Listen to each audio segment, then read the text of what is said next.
Yo, guys, what's up, and welcome back to the Marvelous Chats podcast. This is episode 96 of the cast.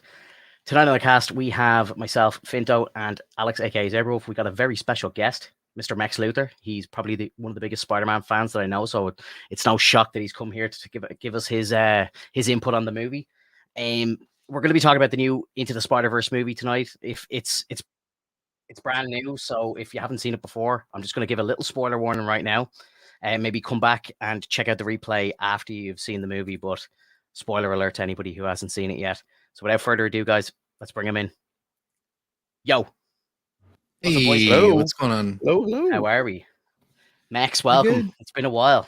Thank you. Appreciate it. Yeah. I think I don't think you've been on the cast since you've moved into your new place and stuff. So it's been quite some time. Yeah, it's cool. We're kind of matching right now. We got a similar light going on here. I've got pops behind me as well. There's a big giant Blink 182 pop right there.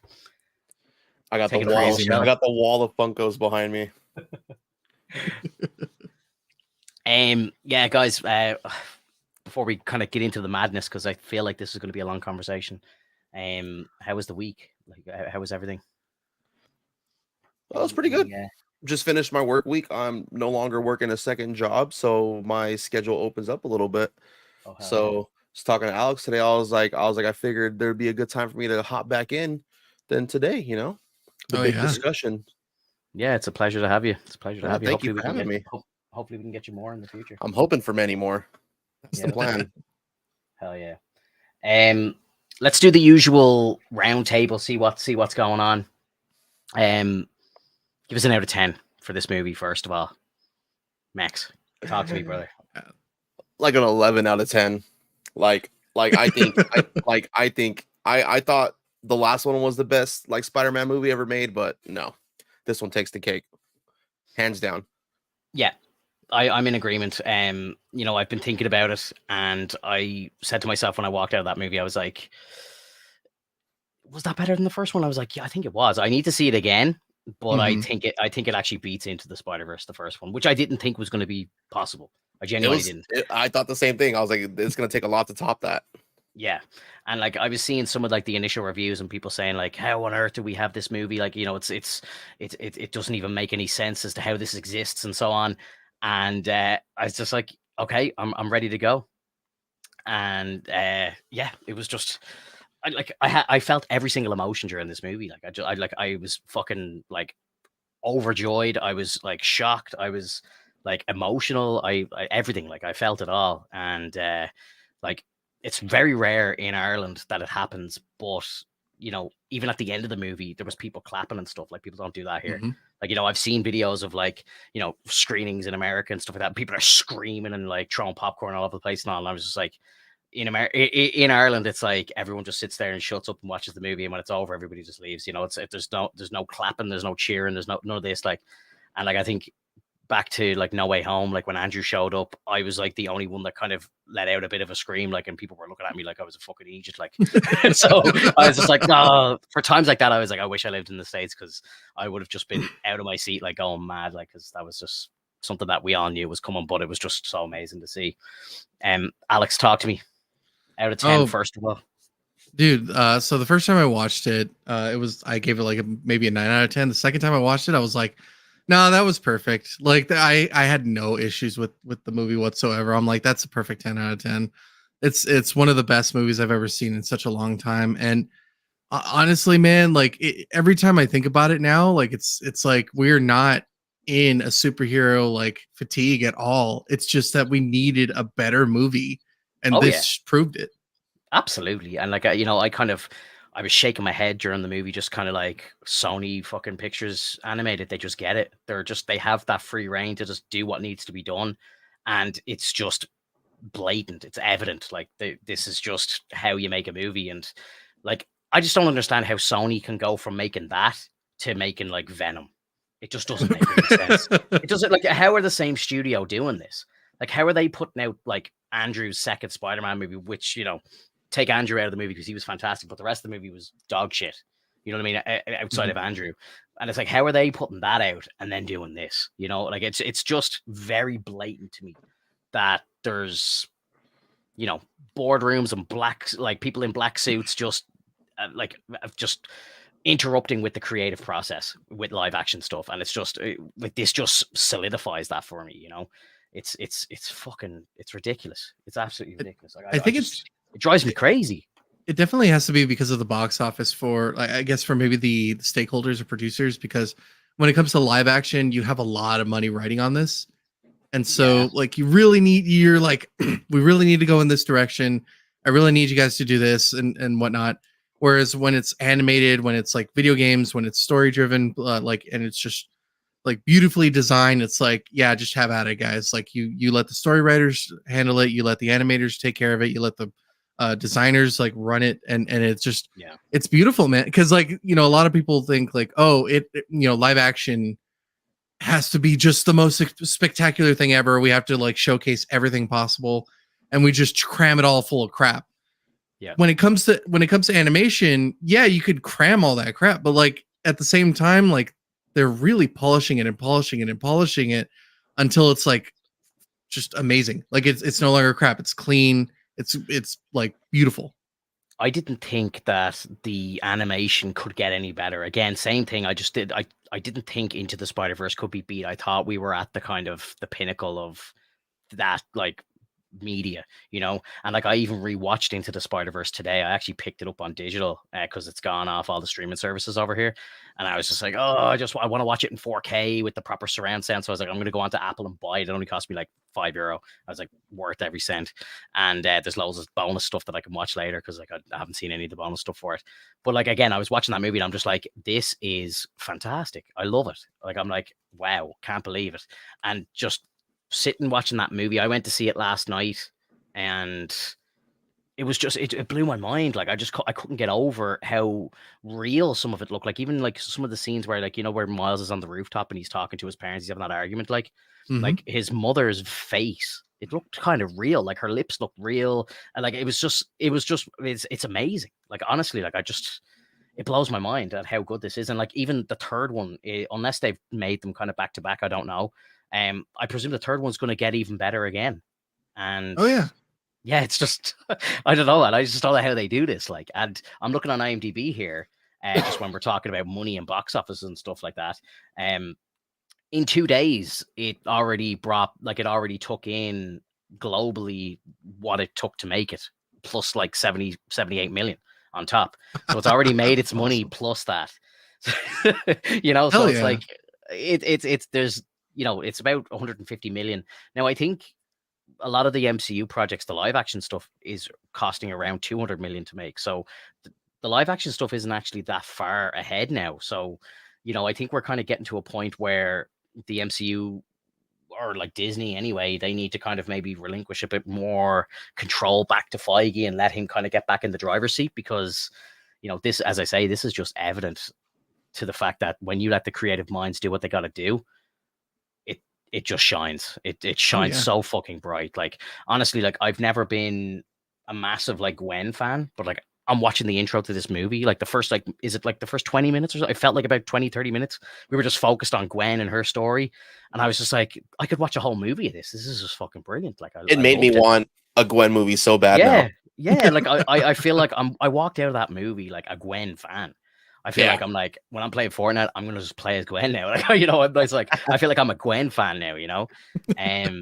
Yeah, it's nuts. It's so good. And then like Miles kind of sprouting up a little bit, and just he seems a bit older and a little more mature and stuff. Like, and it's just, oh man, it feels like proper Spider-Man content to me, like, you know. And like I feel like it doesn't matter to me that it's an animated thing. If I feel the same way when I'm watching like Andrew's first Spider-Man movie as opposed to this, like it just feels the same. I don't see the animated like medium in front of me, like, you know what I mean? It's just I'm just so taken back by everything that I'm watching that I'm not even noticing that it's animated. Like it's just insane to me. Just want to give a shout out to everybody who's in the chat here live with us, Viking and Andre and Brad. Appreciate you hanging out with us, guys. If you're listening to this on the replay as well, smash a like on the video and subscribe to the channel, all that usual YouTube malarkey. Talk to me, guys. What was your favorite part of the film? Because again, man, spoilers. I'm gonna let Mex. I'm gonna let Mex roll with this one. Oh, there was so many. Oh, the dude, big I could the probably big list off thing about 10 things that blew my mind. But go on. the big thing I loved about it was definitely the animation. Like hearing you talk about that, I couldn't agree with that like any more than what you already said. Like I was the same way. I was like, man, I was like the first one. I was like, how are they gonna top this? You know, I was like, how like are any other animated movies that are gonna try to be on the same level? Is this one gonna be able to top that? And then Yeah. this one came out, and I felt like I was watching like a video game with how real it looked. You know, like Mhm. with how real like Miles Morales and Spider-Man like the games looked. I felt like that's what it was just like a giant cutscene. And I was like, wow, I was like the faces look real. Like I don't know how they got like the mouths to just Yeah. look so realistic. And that was great. So like definitely top one for me was the animation. It was beautiful, the art style, the colors, everything. The soundtrack was great. And the one thing I love was just like how many Easter eggs I had to look for. Like I feel like I have to watch the movie like 4 times in order for me to catch everything, you know, because I was like, oh, I saw this, I saw that, I saw that. And Alex was like, well, did you see that? I'm like, no, like what the hell? Like, damn it. Oh, I bro. was like, now I gotta go watch it again. Like I would say it's going to take 10 watches before you figure everything out. I'm waiting for the heavy spoilers full breakdown. He does these amazing breakdowns where like he'll just get everything. Like when they brought out that first trailer, he broke down every single Spider-Man that appeared in the trailer. There was like fucking 60 of them or something like, and he got them all. Yeah. It was insane. So I'm really looking forward to his full breakdown of it. I'll probably be like, oh my god, how did I miss this? How did I miss that? How did I miss that? But yeah, I definitely say my favorite was just all the Easter eggs. Like just yeah. like being able to have the excitement of like hunting and looking for everything I can possibly find within that span of the movie. But I wasn't trying to dive too deep because I wanted to pay attention to the movie itself. Yeah. You Mhm. can't And be sitting there with the fine tooth comb, kind of just like looking in the backgrounds and stuff. You kind of just have to enjoy what you're watching first. Yep. That's what the second and third viewings are for. That's you when still you wanna- go. That's when you go nerd. Right. But you still Yeah. want to look for your favorites. And Of course, that of was course. that was the biggest thing for me. I wanted to look for the favorites. So Max, which ones were your favorite? Like which Spider-Man were your favorite? I think the fact that like seeing like bombastic Bagman was great. I was Yeah, like funny. seeing bombastic Bagman, seeing like superior Spider-Man, seeing Spider-Man Unlimited, seeing spectacular Spider-Man, seeing like everyone, seeing like a bunch of new ones I never even like knew existed, you know? Yeah. Mhm. There But was a just like lot. That was for me a lot. Like again, would call myself quite a big Spider-Man nerd, but again, I was lost on who a lot of the people were when you were in the lobby or whatever. Like I'm looking the around, I'm just lobby or like the council, I forgot like what what? the name of it was. Yeah. Yeah. Yeah. I was trying so hard to like pinpoint every single one, but I think my favorite Yeah. Spider-Man of all, just because how excited I am, was the PlayStation Spider-Man. That You was know, sick, bro. like seeing him see from what I thought he was a prisoner too. But Alex pointed out that he was just kind of just like inspecting like the cages, you know? Yeah, he Yeah. wasn't in a cage. He was between two cages. So Yeah, and like yeah. because like at first I was like, wait, I was like, why is he locked up? Like, what did he do? You know? And like Alex was like, oh no, he was kind of just there, you know, he wasn't in a cage, he was just like right there, like Just just kind of behind him. showcasing himself. Yeah. And like I think that was the favorite one, but I think my most favorite Easter egg so far that just kind of confirmed everything was Donald Glover. Yeah, that Aaron was Davis, incredible. seeing Yeah. him like in the Prowler outfit, you know, and I was like, that confirms it. I was like, everyone like lost their shit. I don't know if I can cuss, but Oh, no, you that's can. okay. Yeah, you're Fuck fine. yes, you But can. like, but everyone lost their shit in like Homecoming when they saw Aaron Davis, you know, and he spoke about his nephew, and I was like, oh Yeah. my god, like this better be Prowler, and that just set it in stone. And I Mhm. So, hope, quick question, because I was going Mhm. to bring Yeah, him go up. So just very quick question while we're talking about Donald. Do you think that was 616 Donald, or do you think that was maybe a different don't. version of him? You I don't think think it was a him? different one because he looks Yeah, older. same. He looks a lot Right. older. Yeah. He does, and like it's a big leap from Homecoming to have him just being like a kind of like hustler on the street to then Yeah. having the gear and everything like that. I was like, As I felt much like as I wanted it to be that one, I don't think it was. Like he looks Yeah, I more don't think so mature and either. he looks more seasoned as the Prowler. Yeah, I didn't Right, think so either. And it was so amazing that it was him in live action too. Right. Like, you know, Yes. they could have animated him and it, like if you had his voice, it would have been perfectly acceptable. But the fact that they had a live action face in there made me think, and as well, another point, the fact that they're doing that in these movies really makes me think that, you know, you could have a scene with Tom and Andrew and Toby in the third one in live action, the three bros hanging out again, like not them being animated. You could actually just have them in live action in this movie. So that is kind of crazy to think about. Oh yeah. You know? Yeah. Like shooting new scenes. I know we had, and like one of my favorite parts, which again, it was just a rehash, but it was just so cool to see. It was great to see Andrew on screen again. Like we kind of had the flashback to him, you know, when his version of Stacy died, and then like there was pictures of Toby, you know, when they were kind of going through all the webs and stuff.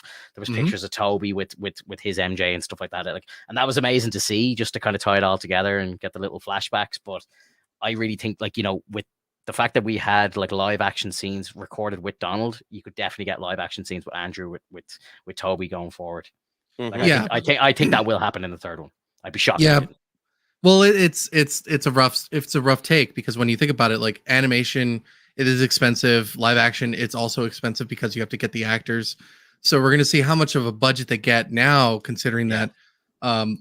As far as I know, it's not in production yet, but they are still story writing for Beyond the Spider-Verse, unless you have already confirmed that they're done.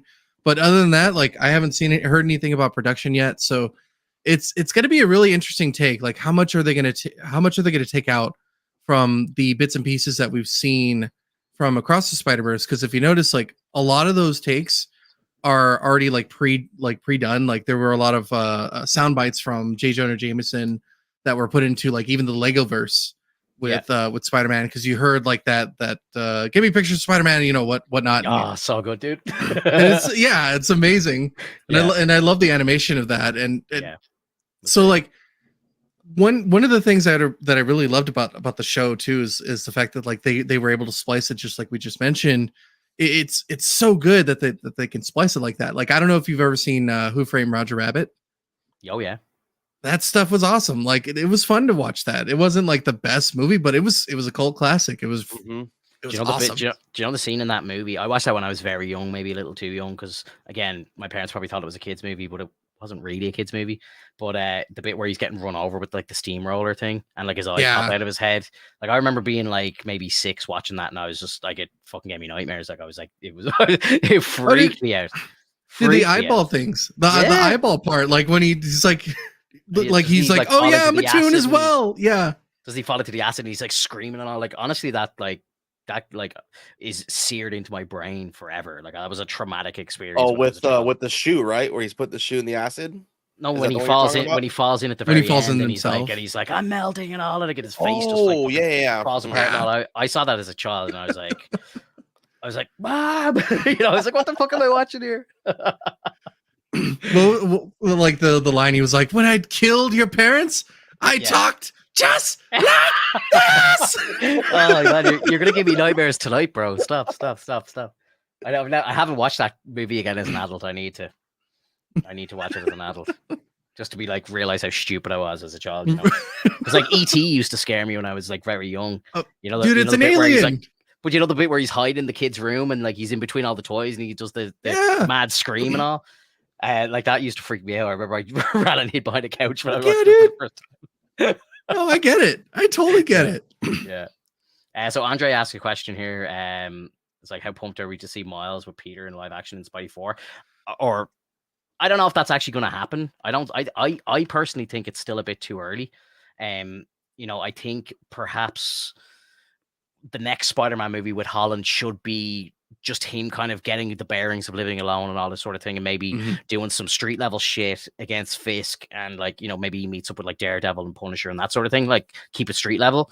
And I would say I get the feeling that Miles is still maybe a little too young in the MCU. What? Oh, so sorry, go ahead.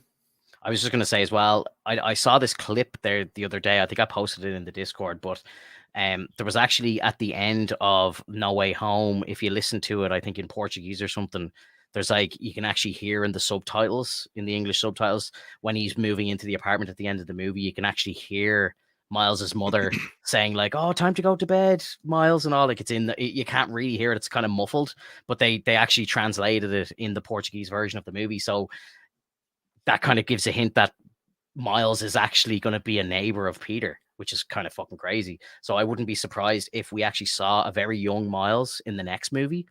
But then, you know, he doesn't get bit maybe until like Spider-Man 5 or something, or maybe even Spider-Man 6. Because I kind of get the feeling that maybe Tom will step down, maybe after, you know, Secret Wars and all that stuff, and after he's done his next trilogy. I think maybe he kind of just retires or dies or something happens to him, and then we only have Miles in the MCU going forward.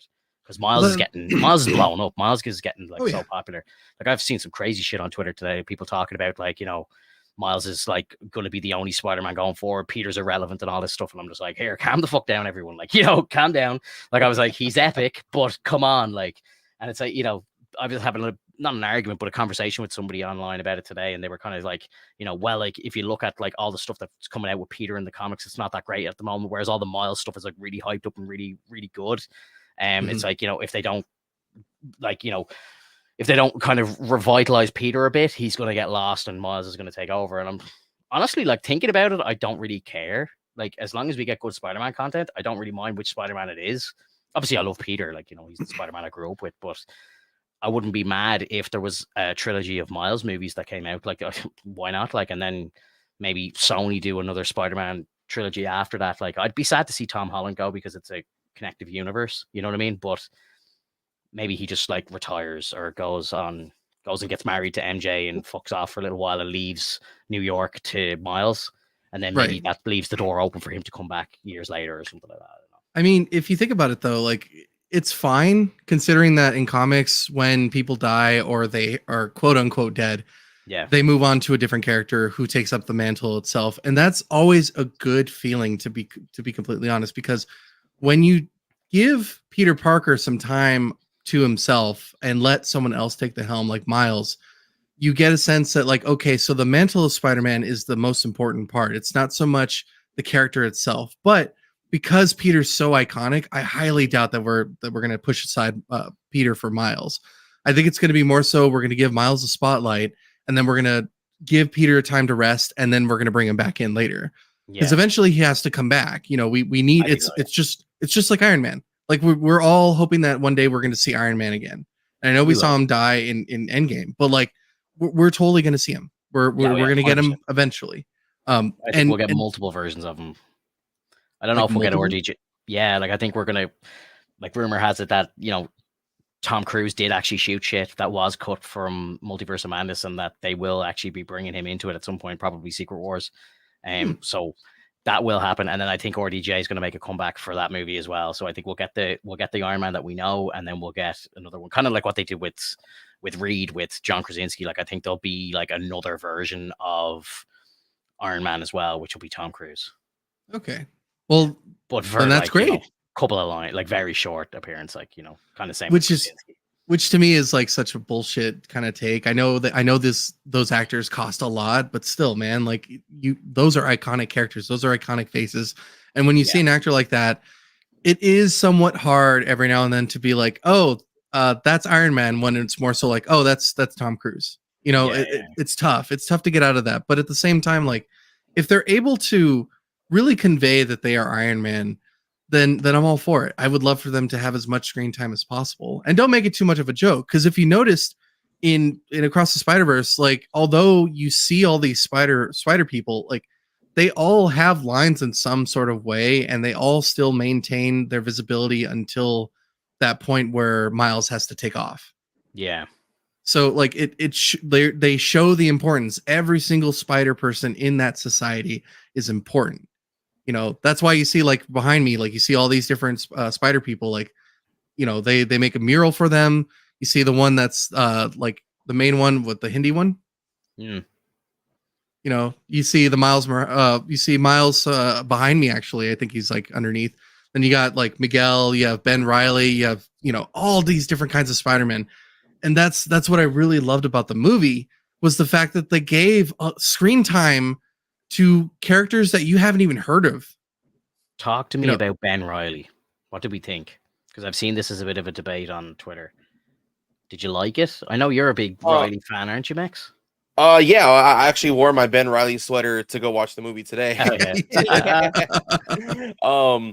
I liked it. I I thought like the parts he had was like good. I thought the humor he had was good. I just didn't really like how do you say dumbed down they made him. Yeah, they made him You know, very dumb.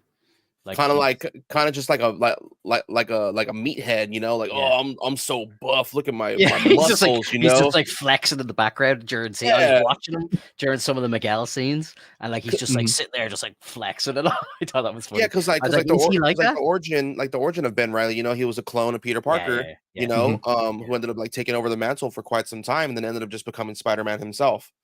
yeah. Um, Because he find out that he's a clone, and becomes really conflicted. Because then it's like, am I the original? Am I the clone? And yeah, yeah, yeah, yeah. I remember. and so like I like from what I remember in the animated series, I don't remember him being that dumb, you know. Yeah, same. And I was like, I kind of saw Ben Riley more of like a badass, you know, like Yeah, kind of like a more of like a Batman style, like Spider-Man, you know, more of like a dark like a darker version of Peter Parker, just yeah, because like when he finds out that he's not real and he's a clone, you know, that messes with him a lot. yeah, yeah. And As it would. I really loved like the fact that they showed a lot of him, but I feel like they could have went differently, you I, know. I I think it's because of Andy Samberg. You know, Yeah. that's one of the big problems when you give a comedian a I voiceover role. completely forgot that Andy Samberg was the voice of him as well. It didn't really sound like Andy. Like Oh you know, no, the like way the moment I heard it, I was like, oh yeah, that's him. Yeah, that's Andy Samberg. I actually I remember reading it and thinking, oh, that's cool. But when I was watching it, his voice didn't like leap out of the screen at me, like so. I completely forgot about Because that. he tried to do the whole like badass like Batman voice, you know. Yeah, Well, yeah, it could have worked if he was a little more serious about it. I get it, but at the same time, I get it because when you think about it, they're really trying to portray Miguel as the hard ass, the one that doesn't really like lighten up at any point. yeah. And so like they can't have another badass dude with a heart of gold like on the sidelines, you know, trying to make decisions, right? Yep. You know, that'll overshadow Miguel. But like I think it would have worked. I think it would have been cool. Like maybe a little more like a bit more sentimental, a bit more heartfelt, but like, hey man, lay off the kid or something. Yeah. Let's talk about something. I'm very interested on your take on it. But what did you think about the whole like Miles versus everybody else? Like it felt really weird because it's like these are like an infinite number of Peter Parkers, and Peter would usually be on the same kind of thought train as Miles. And it's like all these like they're just blindly listening to Miguel. And I just felt like it was kind of strange that there wasn't really any fight back in that big citadel of Peter Parkers. All of them just seem to be kind of mindless robots. And it's just like, let's just go after Miles because he thinks different to us. Whereas it seems like Miles thinks very like Peter, you know? And that was like the only thing that I thought was a bit strange in the plot of the plot of it. Now I know they kind of did at the very end of the movie to jump straight to the end, but when like Gwen is kind of assembling her own little team of Peters who don't think like the rest, I would think that there would be a lot more of them than just the 5 or 6 that she's picked out. You know what I mean? I thought that was quite strange. What do you think? Like what I think it is, it's the fear of Miguel. You know, like no one wants to be opposed to him because I think out of all of them, he's probably the smartest, he's probably the strongest, you know, and I think people kind of like fear that leadership and they don't want to be against him, you know, so they're just like, maybe we just gotta listen to him. But I do agree what you mean, like as far as like Peter's mindset, he is the exact same way, like, oh, you know, we could stop this, you know, like why are we letting these things happen, but we could stop this. But I feel that they're so caught up in like not only wanting to save themselves but like saving everyone else too. But And it's it like, kind of Peter B. Parker, for example, he like recognizes that Miles is right and he tries to kind of go under the radar to help him. It's like, why were more Peters not like that? You know what I mean? It that kind of felt weird. It wasn't that he agreed with Miles. It's more so like he understood how he felt, but at the same time, like you don't want your universe getting destroyed, right? So like that's the whole point. Like they fear Miguel because Miguel has too much knowledge of everything that's going on in the multiverse. So because of that, like they're like, well, we need to follow this guy because they don't want their universe destroyed. And you saw at the end of Mubadan, you saw that there's like that big black hole that they're working to fix, and they're like, we're hoping that it gets repaired. Yeah. And but like, and, you know, and not like 99 out of 100 of them, their universes are fine because it's played out the way it should. You know, it's only just the ones that Miles seems to be interfering with. And like Miles Right. makes a very good point in the movie where it's like, you know, if this was Uncle Ben and you knew he was going to die tomorrow, are you telling me you wouldn't save him? And like, that's where Peter B. Parker's like, oh shit, okay, yeah, he's probably right. Of course you're going to try and save him, like, you know? Right. But I guess we could take it as in terms of these people, these amount of society that they've got right now have already experienced that. It's already over. They've reached their canon event, and that's the point of it. Is they reached their canon event. They you know got to that point, and they're good. So nothing should ruin the rest of their universe, correct? So that's the point. It's like Miles has his parents, and it's much different because every single Spider-Man, almost like as far as I can tell, every single Spider-Man that we've seen so far has had a more like extended family, like a like maybe an uncle and aunt or whatnot. Those are getting kind of taken down, or it could be like one of the captains, like Captain Stacy, or the one from Mumbattan, that's like the girlfriend's father. Captain Stacy.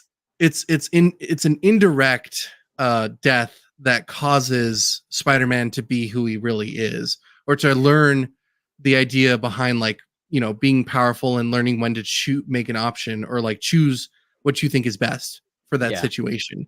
And so Miles hasn't had that yet. And so like neither did the Peter Parker from Earth 50101. Like he was in that process. It was a canon event. It was about to occur. Yeah. And so because that happened and the captain was saved, now that universe is fucked unless they can fix it. Yeah. So because Miles hasn't reached that point yet, that's why they're so freaked out. They're like, dude, you got to just let it happen. He like, your dad's going to die in a couple days. You have to let it happen. Otherwise your universe could just implode. And that's what happened to Miguel. Miguel tried to replace what needed to be done within his like an alternate universe where he died. Yeah. What like to kind of talk about the end, and again, I'll say it one more time just in case someone's just joined us. But again, we're going heavy spoilers here on this movie. But the bit where Miles gets sent back at the very end, was it obvious to you that he went back to the wrong universe? So sorry. I didn't think about that until it got pointed out, you know, because I saw 42 on the screen straight away, and I was like, he's going to the wrong Earth. Well, just like, and it made sense obviously because that's where the spider's from. Yeah. But now that we're talking about, you know, people having to die and all this sort of shit, Miles' dad technically doesn't have to die because he was never meant to be Spider-Man. The Spider-Man from this event, the canon event, has already happened because that Peter Parker's already dead. So this version of Miles' dad actually doesn't need to die because he shouldn't even be Spider-Man in the first place. The 42 version of Stacy would die, but again, that Earth doesn't even have a Spider-Man, so that's why when we go there, we see it's all fucked up with the Prowler and all this sort of stuff, which was epic, by the way. I knew it was coming again. But it was just so cool to see because it was just great. And the second he talked about the braids and stuff, I was like, oh, this dude's like, he's 100% in the wrong universe. Like, oh yeah. Yeah, well, it was really very well shot because, you know, when like Gwen goes into the room, it's like, where the fuck is he? But he's in the room in the other universe. I thought that was fucking wild. Well, another takeaway, and I don't know if most people noticed it, but when he put on the jacket and he covered up his Spider-Man outfit before his mom popped into the room, did you notice that the jacket's outline was purple? No, I don't think so. Yeah, the hoodie was purple, like the entire outline, which meant that that Miles of that universe was the Prowler. And so even if you didn't know that he went to Universe 42, you would know from that point, if you had been paying attention, that like that's not his coat. His coat is like black or red. So like when you see it purple, it's like, oh shit, like it's the Prowler's still around. I didn't even think about that. Miles is a Prowler. Yeah. I'll definitely notice it the next time. It's the color takes, man. You really got to like observe the colors, because as you go through the colors, you'll notice like a lot of the things that coincide with the characters that exist within that universe. So like I'm definitely gonna rewatch it again because I want to go through the colors. I want to see, you know, what is the difference between Universe 42 and Universe 1610, because you see that Miguel and what's her name again? He was with Miguel Bennett and I forgot her name. Jessica or Janet or something. Jessica Drew, Jessica Drew, yeah. And so like they go into 1610. And so like That's It's very, very greenish, like heavy rain, all that sort of thing. Like I was noticing that I was like, this looks dark, you know. And then like when Miles went into 42, it looked completely different. It looked like it had shades of purple too, and I think that was the point. Like it really wanted you to get this idea that like he's not back at home. Yeah. And then I loved Gwen's universe because it's like all pastel. It's like oil. Yeah. Like it's really so good. Yeah, it was like just like half sketched and like, you know, plain colors with like tiny little outlines and stuff. But yeah, it looked great. It really did. Yeah, and to be like going back to the whole like Miles's dad dying, like it is an important piece because it will happen. Apparently, it's like not an anomaly, but a canon event that happens in every single universe. Anybody that becomes a captain will die. So in that sense, Jeff became captain and died later. And because there's no father figure and no reason to like really be a good person because he wasn't bitten by a spider, like he's, you know, brought in by Aaron, and Aaron influences him and brings him in as the Prowler. And I think that's really like, that's the main thing about it, is that like he had no guidance from his dad. It was all his uncle, and now he's evil. Yeah. And that's the coolest thing.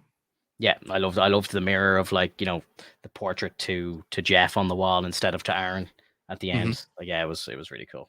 I love all, like, I was mad into graffiti when I was young and stuff, like, so I just love all the graffiti style and everything. It's just it's stunning.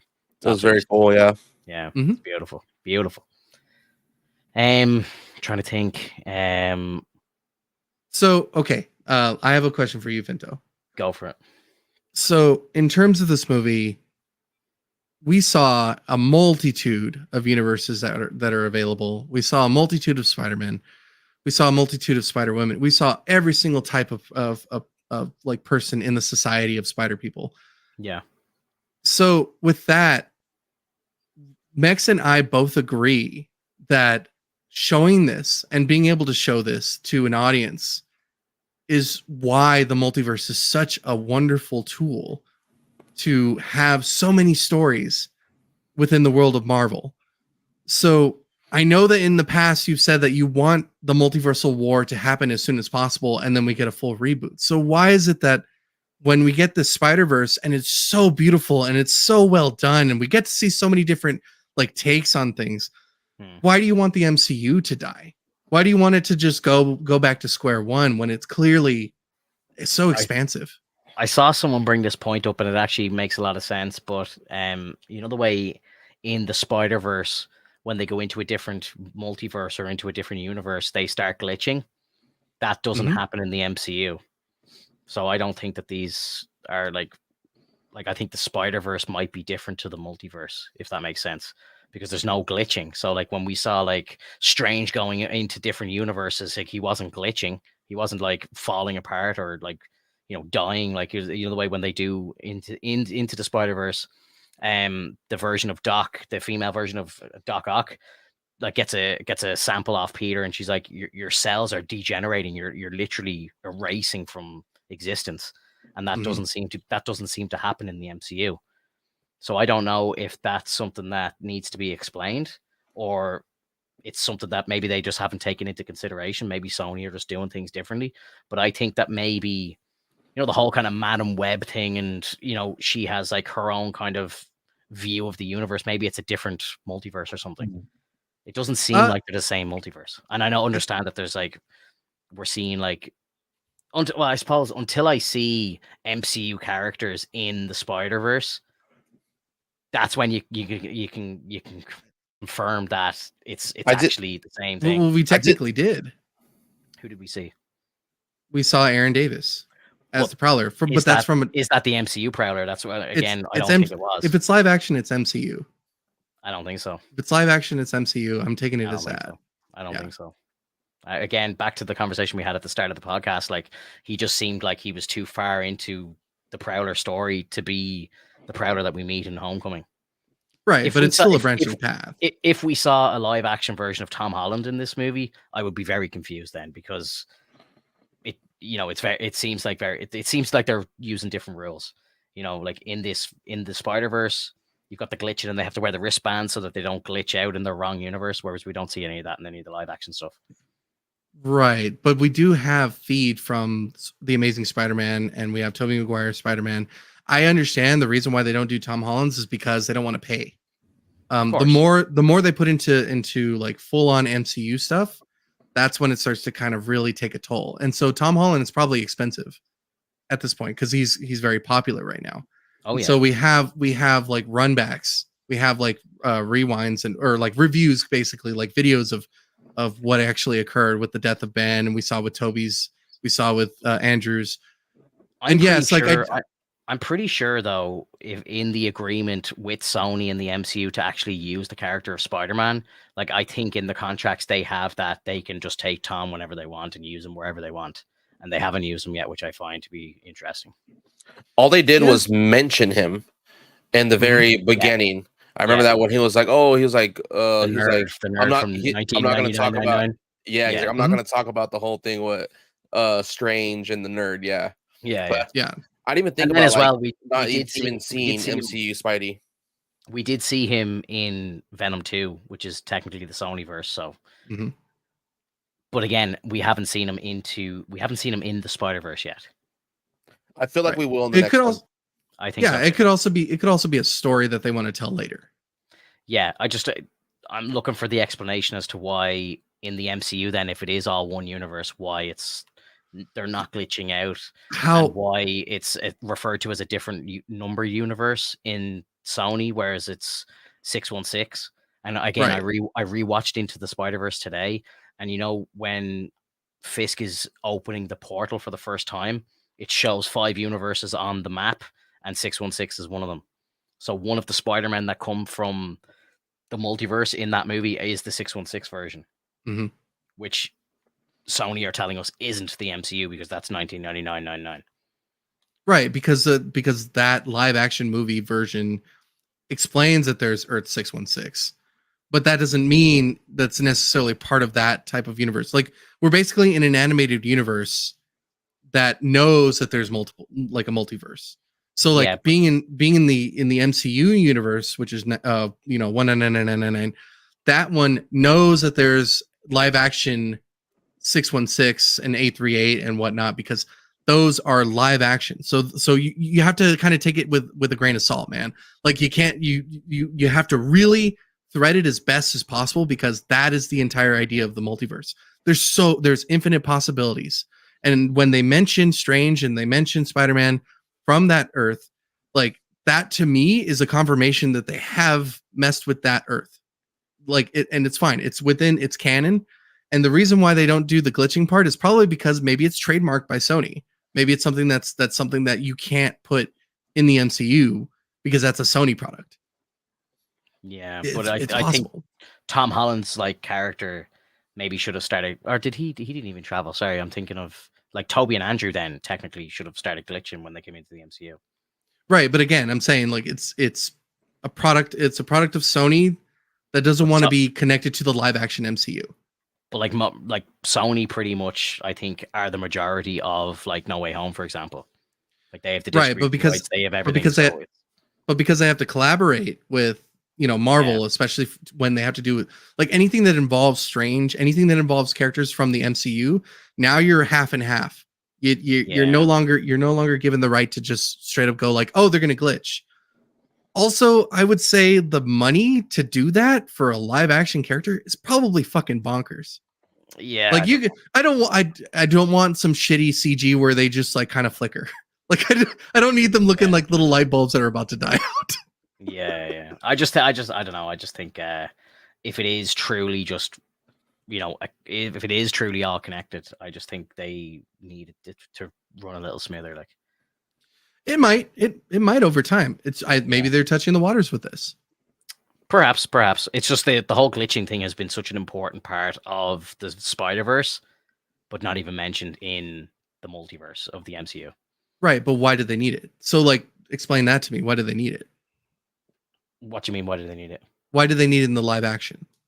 Well, if it's one multiverse, as you're saying it is, it doesn't make sense that Spider-Men would glitch and Spider-Women would glitch around the multiverse, but Strange's won't, or Reed's, or Wanda's, or whoever else is hopping around the place isn't glitching. Why Right. is it a rule for Spider-Man but not for anybody else? Is the point.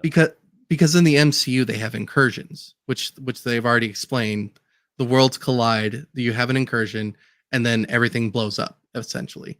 In the Spider-Verse, you have something similar, which is not an incursion, but more so an implosion based on a lack of canon.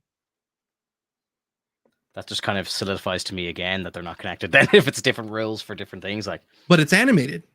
That's the difference. Like, well, if it wasn't, we know now that it doesn't matter that it's animated or not because we've seen live action people in the animated universe.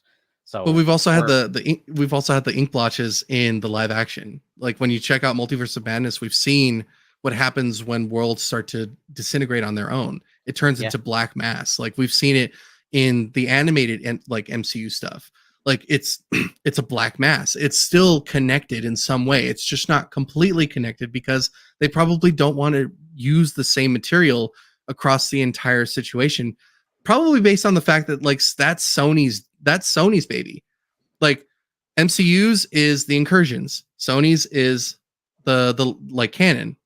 So like that's how I see it. And plus, like again, I'm saying like there has to be a live action universe that contains a multiverse.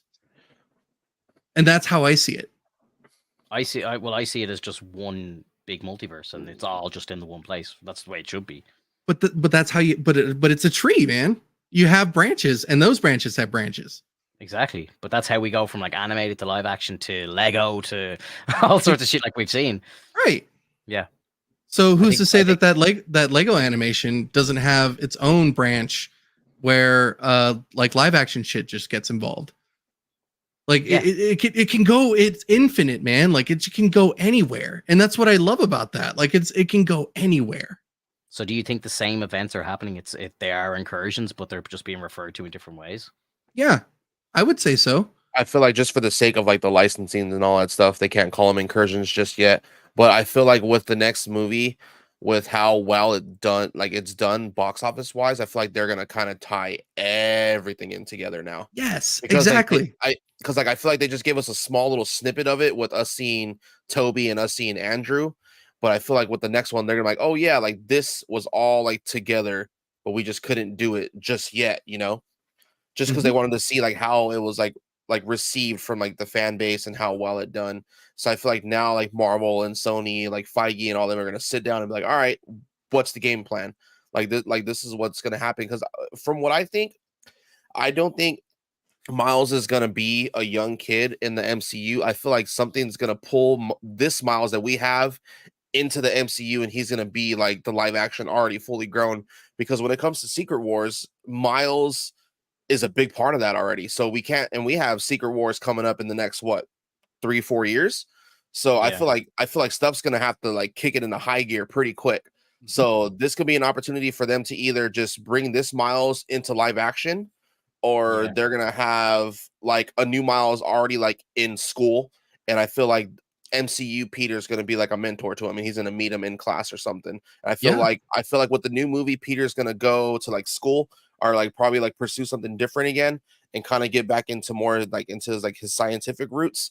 And I feel like that's where he's gonna meet Miles, and then something's gonna happen, or they're just gonna be like, you know what, let's just make it all just a little bit easier, and let's just bring in this Miles to the MCU and just have that be a thing. And it becomes a tragedy too, if you think about it, because he never gets to see his parents again, either like at least for the longest time. I like this theory, but to throw another spanner in the works, when the Spot goes to the Venomverse, he's animated, but he's in a live action universe. So would that mean that if they bring this version of Miles into the MCU, if you're thinking technically along the same rules, would he not be animated in a live action universe?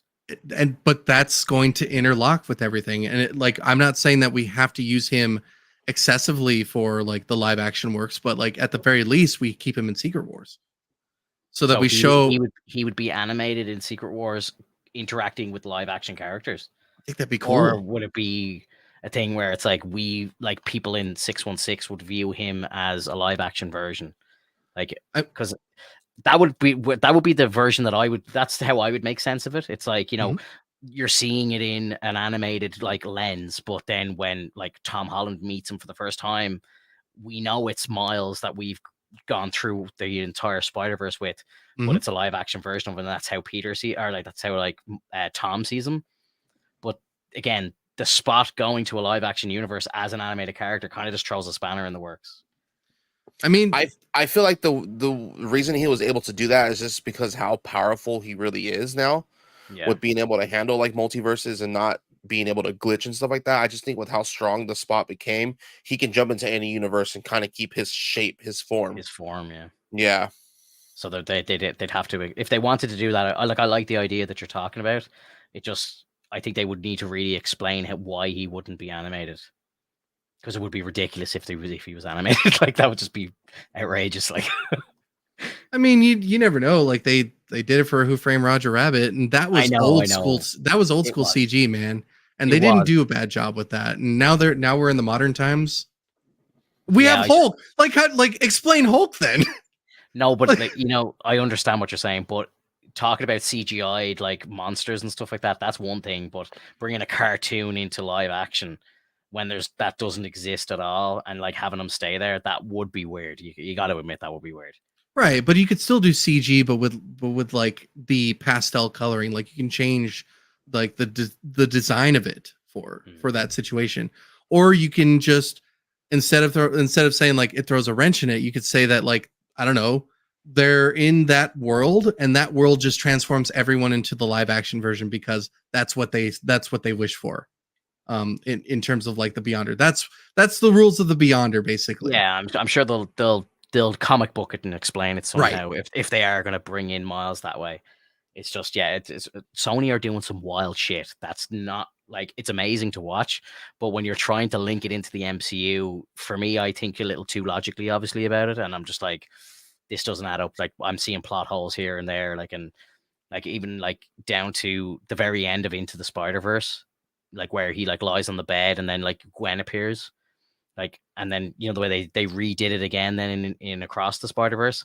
I'm thinking like I have the type of mind that I'm thinking like he was listening to different music, he was wearing a different t-shirt, like, you know, and it's like they're trying to recreate the same scene again. It's just that shit kind of annoys me, but that's just me being very logical when I'm viewing things, you know. So that's me like thinking like, okay, now they've done where they've brought an animated person into a live action, and like it's not as if he just popped in and kind of looked around, like he was interacting with a live action character. You know what I mean? Like you're one who works in the shop in Venom, and then he just like, fucks off. He took the Venom in, and it was seamless. Yeah. Oh no, I'm not saying it's not possible to do. It just doesn't really make sense, is what I'm trying to say. That's MCU. That's the Marvel universe, man. That's the multiverse. Like that's again, that's something that I want to see. I'd rather it not make sense than to try to make sense of anything. Yeah. You know, I want it. I don't care if it's wacky at that point, but I do care if it's good. You know, it has to be good. Yeah, exactly. And I think, you know, Sony animated, they can't miss from what I've seen so far, you know, and I was just, while we were talking there as well, I looked up Beyond the Spider-Verse. It's set to release next year. So yeah, I would say they have to have the vast majority of it done at this stage. Like I wouldn't be surprised if it's done already. Yeah, like I'd say like, you know, it's probably been like the scripts are definitely done. It's been like, you know, pre-prepped and everything. I'd say they've done all the voice lines and stuff. They're probably I feel like they're just animating it. Yeah, I'd say they're in the animation stage, just kind of cleaning it up and everything. I'd say it's ready to go. I'd say they probably had all the actors in, and they probably did all the voice bits and shot the movie all at once, like they did 2 and 3, because it was meant to be Across the Spider-Verse Part 1 and 2, right? But then they changed it to Across and then Beyond. But I still think it was the same project. You know, it was one thing that was just split into 2 projects. Right. Yeah. There's still so much we got to cover too. Oh, yeah, like honestly, like we could probably stay here for 3 hours talking about it, but yeah, I don't know. Like, you know, it was perfect. Like, you know, that was my first. That was the first thing I thought when I was walking out of the theater. I was just like, it was perfect. I was thinking of that Homelander meme. You know, it was like, it was perfect. perfect. You know, every minute detail. Perfect. Yeah, that's what I was thinking.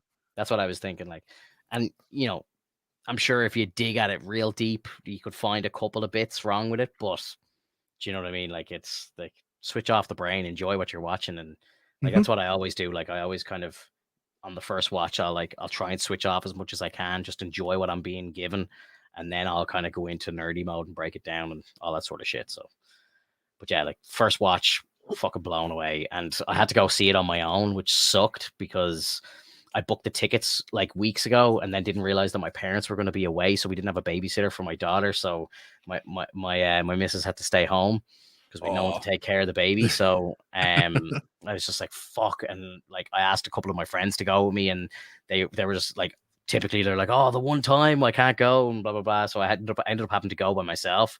It was nice to have two seats, I suppose, but like again, I was sitting there just like, fuck, I wish I could talk to somebody about this, and now I can't mention a word about it to her, because we're gonna have to go and see it next weekend because my parents are home on Thursday, and I was just like, we're definitely gonna go like on next Saturday or something, so I'm gonna have to wait till then. Like, that's the way I felt, because like all of my coworkers at Target are already seen it all, and they're like, because everyone at work calls me Bobby, and they're like, hey Bobby, like you're the big Spider-Man fan, have you seen the movie? I was like, shut the fuck up, no, I haven't seen it.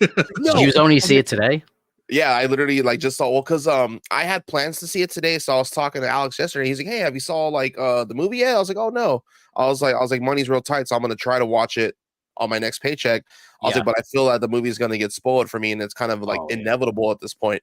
And Alex was like, you know what? He was like, are you free tomorrow? He's like, let's go watch it. And I was like, cool. So we ended up like doing it, and like now I'm like, all right, like now I have like a sense of peace. Yeah. That like say whatever you want on the internet now, it's not gonna affect me anymore. Yeah. Oh, dude, yeah. Like it was a real weird thing because again, I was thrown off completely by the fact that I was going alone, and like yesterday was a pretty busy day for me as well, and the showing was at like 8 p.m. at night, and honestly, it was about 5 o'clock, and I thought to myself, I was like, oh, I'm just gonna sit and chill tonight now, it's my night off, and I'm gonna put the feet up, and I was like, oh my god, I was like, I've got to go to the movie. Like I'd completely forgotten that I was going to it. It was really weird. Like I was just so thrown out of whack because I'm just so used to going with her. So yeah, it kind of sucked, but it was amazing. It was amazing. Yeah, I got to see it with Katie, and she was like, you've seen it twice, Alex, have you? Yeah. Oh okay, yeah. Okay. Yeah. Nice. Yeah. With Katie, she watched it and she's like, that was great. I really like that. Like, and I'm like, I'm really happy about that because she's not a big Marvel fan and she liked the movie. I can't wait to see what my girlfriend thinks of it. Like, she loved Into the Spider-Verse. We went to see that together. And I remember like the two of us always kind of talk about the movie, walking to the car and stuff. And I got, again, it being animated, I didn't have high hopes that she would enjoy it, but like, cause she's not a big anime fan at all. And like, we were both walking out and she was just like, that was one of the best movies I've ever seen, like about Into the Spider-Verse. So I'm just like, oh, I can't wait for it to see the new one now. Cause I genuinely believe like it. And again, after rewatching Into the Spider-Verse today, I think the new one is like leaps better than it. It's just way more interesting. The new one. Yeah. Way more interesting. I feel like animation, there's like so much more story, everything. Everything about the movie is better, which I didn't think was possible. And like even like I'm sitting there listening to like some of the soundtrack, like some of the songs in the soundtrack were fucking incredible as well. Just the way that they hit so well with the acting, with this the kind of the emotions and everything going on in the scenes, and then just like it just visually and like audio wise, it's just stunning. Like it's just the production on these movies is just mind bending. Like it really is. It's incredible. It's absolutely incredible. What a time to be alive, and because like it's only gonna get better from here on out, I know. Exactly. Like I'm looking forward to like my kids growing up and then having like being able to sit down and like do marathons and watch all this shit with them for the first time and just get to experience it again. And I think like movies like this will like hold up in 15 years. Yeah. Like, I still think it's incredible. Even like, Iron Man 1 and stuff like that. Like I think like when you're watching that now in 10 years or whatever, I think it'll probably look a bit dated, it'll look a bit shit, but the stories are obviously still incredible. Like my son was just watching Iron Man the other day, and I was like going into the kitchen to grab something. I stopped and I was like, what are you watching? I was like, you're watching Iron Man. And he's like, yeah. I was like, man, this movie, like for the time that it came out, it looked great. Oh, it did. Like the CGI on the suit and everything was just like amazing. Phenomenal, bro. I don't know like what it was, but there was a time frame around that time, like 2000 and like that was 2008. But like even if you think like the first Transformers movie, I think came out in 2007, and like the CGI in that movie is, even to this day, I was only rewatching it there during the week. Like I just threw it on. There was nothing, I had nothing to do. I was like flicking around Paramount and I was like, oh, they've got all the Transformers movies here. I'll throw the first one on. And like, oh my God, like even like for like a movie that was released in 2007, which means they were probably working on it in like 2006, 2005. The CGI is better than a lot of the CGI in the MCU in phase 4 and 5 so far. You know what I mean? Like, it's like how I think Hollywood are now again letting greed take over, and they're trying to cut costs where they can, and now CGI has become like it's important, but not that important, because they seem to be like the budgets on movies seems to be going down when it should be probably going up. You know, so it's just it's. I just don't understand how Michael Bay can make a better looking movie than somebody can make in 2022. It's got explosions. It's got and then you got, you know. Yes, I really appreciate the South Park reference. I love it. But you know, I'm being serious. Like it's weird, bro. It's weird.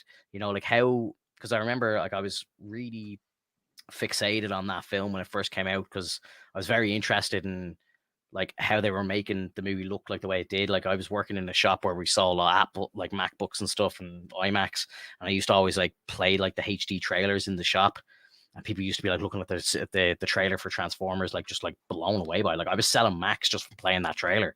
Like it was crazy. People were just like, because they saw the screen was just so nice, and like when you see them transforming, it just looked incredible. And like I was reading up on like the making of that film and all. Like apparently during the first movie, each time that they transformed from car into robot, it took a team of CGI developers a month to do each transformation. Jesus, that makes sense. And like, yeah, but like that's the level that they went to back in like 2005, 2006, and it's like now we're getting like Ant-Man Quantumania, where it's like, you know, they're not even scaling characters and how big they are and how small they are and stuff. Like, it just seems so lazy, dude. It just seems so lazy, bro. Bad. All that money just to give them butt cheeks. Oh, right? Like that was horrible, man. Like you could have just like cut the budget to like give him better CGI and no butt cheeks. Yeah, like he looked cool, and me and Alex have spoken about this before. Like he looked cool when you first see him with the mask down and stuff. They probably should have just left him with the mask down. And just had like Darren's voice, and you know, him to be like reveal himself as being Darren, but not have the stupid face. Like, you know, it would have hit so much better. Or not even a mask at all. Just that's his face. Don't even care about what Darren looks like. And it's just like his brain inside the machine or something, you know? Yeah. I would have been perfectly fine with that, you know? Yeah, but, nope. Absolutely. 100%. Yeah. So Alex, you've seen it twice. You've seen the movie twice. So right.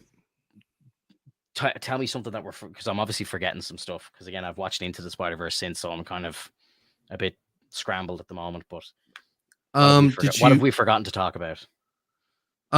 So when it comes to so remember Secret Wars, right? So at the moment right now in the comics, Jessica Drew is in fact pregnant, and it's leading to the events of Secret Wars. Okay. So that is a kind of calling to the idea that any of these characters could be sent over to Battle World.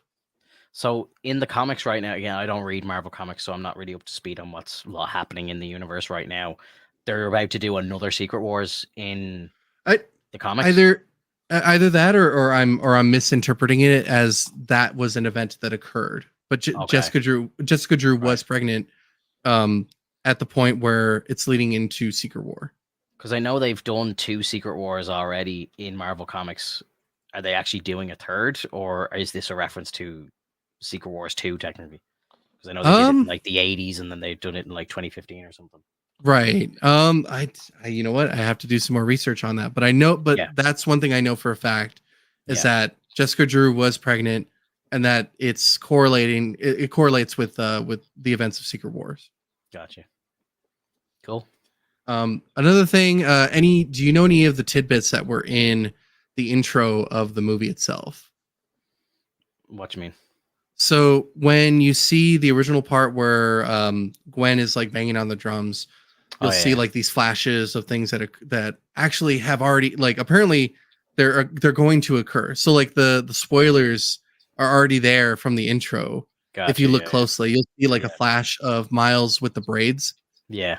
You'll see a flash of like Spot. You'll see a flash of like Miles cutting the line from Gwen. Gotcha. And so like it's basically all the events of the movies or of the movie itself is like already taking place.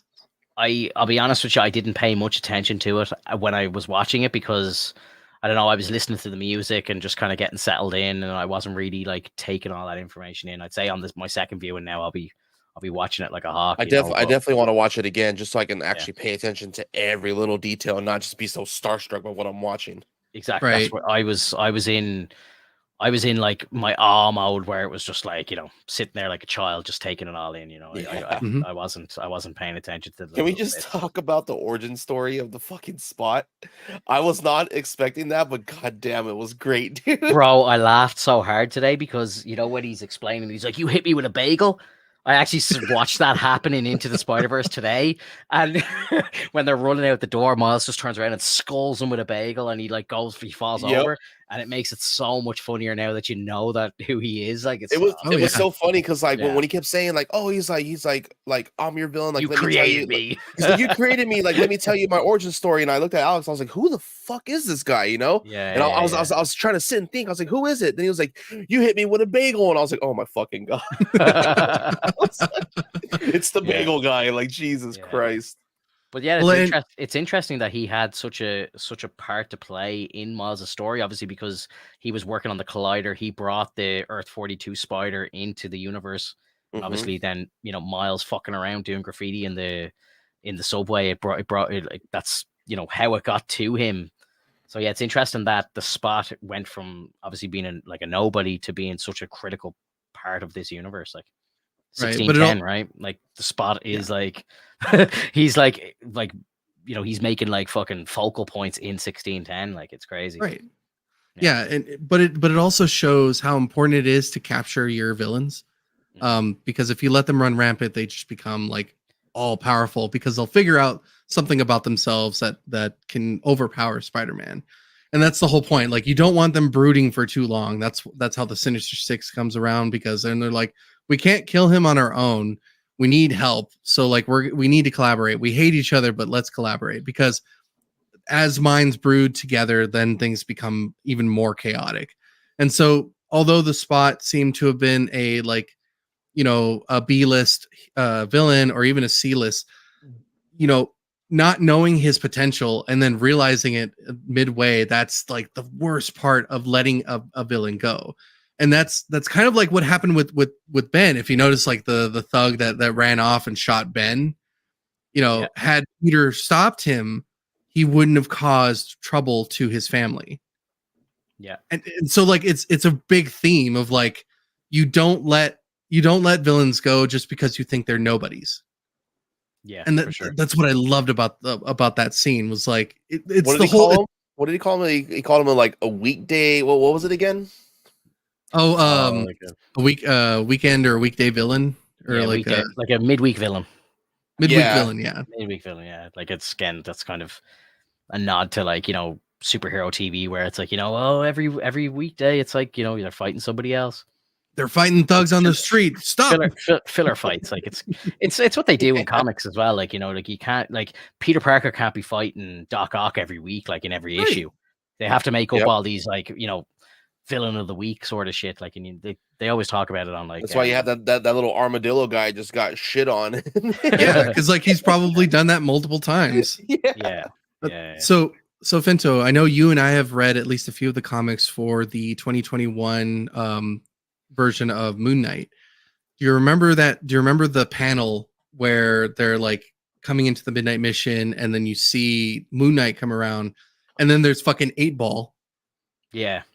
And he just takes him down, no problem. But like he makes sure to take him down and like, get him caught. Yeah. Which I think is like, it's really cool because like that's how the world works. It's fluid. There's not just one villain, like you said. Like there's multiple villains that are just roaming the streets. Absolutely. And yeah, so like, but I do love the fact that like he becomes like this not so threatening villain into like, holy shit, he could just destroy everything. Mm-hmm. Makes me really wonder too, like what villains we're gonna see in the universe that Miles is in right now, besides Prowler. Like who else is like the whole city looks fucked up, so it's like there's It's kind of like Gotham when Bruce isn't around, everyone just goes fucking wild. Yeah, Like, so I'm just like, oh my god, like who's gonna be in this universe? You know, like I Miles did is gonna be in some big fucking trouble. Like he doesn't not only have to worry about himself, you know, but who else? I did Mhm. notice that the Sinister Six are mentioned on the news report on the TV when Mhm. he's in that world. So yeah, Sinister Six are going to be rampant, Oh, like, which is sick. But I wonder how long. I don't think he'll stay there long. If we're kind of doing predictions for what's going to happen in the next movie, I think somehow they'll use the little computers that they have from Miguel to maybe like find out where he is, or they'll kind of figure out, okay, maybe it's the DNA from the spider. He's in the wrong universe. They'll know it's like 42, so they'll just go and get him straight away. I don't think he'll be there long. You know, Mhm. I think like probably at the start of Beyond the Spider-Verse, you'll see Gwen's team going into Universe 42, and they'll probably like kick the shit out of that version of the Prowler and just take him, and off they'll go like into. did it confirm what universe Miguel's in? Because it hasn't really confirmed Ye- where he was. Yeah, I can't remember the number, but they did mention it. They did, yeah. When they showed his city off, they did tell the number. Yeah. Although I don't know the backstory of him, but how is he a vampire? I don't know. Explained? Oh crap. So I think it's a similar story to Morbius in this universe where he gets like really sick, and oh fuck, oh man, because that's the one Spider-Man I don't really know much about either. Is 2099. But I think that's a similar thing, like him being. I think it is the same origin story. Hold on, let me see real quick. Let me do some digging. I found it. I'll just kind of take a snippet. See, Miguel O'Hara, an engineer of Irish and Mexican descent, O'Hara was is an Irish name, yeah. Might Mhm. hear that. was born after his I have a friend mother. called O'Hara. He was born after his mother Conchata had an affair with her husband's boss Tyler Stone, though grew up believing his stepfather was also his biological father. As an adult, he worked for Alchemax. He was less than pleased at the corporation's vast control over the city. He was being pressured to test the imprint of genetic codes into human physiology. So when he tried the process with Mr. Sims, it was a failure. Sims was like pissed off about that. And so this was the last straw for Miguel. He went to Stone and attempted to hand in his notice because of the dispute. Stone gave Miguel a drink, which he accepted. It was laced with a highly addictive hallucinogenic drug that bonds with the victim's DNA called Rapture. And so that bonding seemed to have like screwed with his DNA and gave him like it spliced with the genes of a spider. Okay. So it's really interesting. It's a lot to take in though. There's like way more, but I just kind of skipped a couple things. I'm just trying to think. I'm just trying to think about the whole origin of him being a vampire. Like, is that something new in this movie? Or like, It might be because I don't notice anything in the writing that says so. I hope this isn't a way of them like further including like Jared Leto and shit. Like, you know, he was like a blood sample from Morbius that way or something. I mean, it's yeah, it is possible, I suppose. It's possible, yeah, but I don't want it to be. No, like neither do I. it's not worth it. No, I don't think so either. okay, so they're saying that it's only just because him having his DNA mixed with the spider that gave him fangs. So he's not a vampire. He's not a vampire. He only has fangs just because it's in his DNA. So it's kind of like, you know, in the 94 comic or in the 94 cartoon where, you know, Peter gets where he gets the extra arms and stuff like that, when he's like going to Arachnet or he's whatever. mutating. When it becomes a doppelganger, right? Is that what no, it was? No, doppelganger was actually a villain based off of I think Peter's genes. Okay. Yeah, this was just a mutation. He starts to mutate into the spider, the human spider or whatever. Mm-hmm. So yeah, maybe because he is referred to in the movie as a vampire. That's where I kind of got confused. But obviously he's not.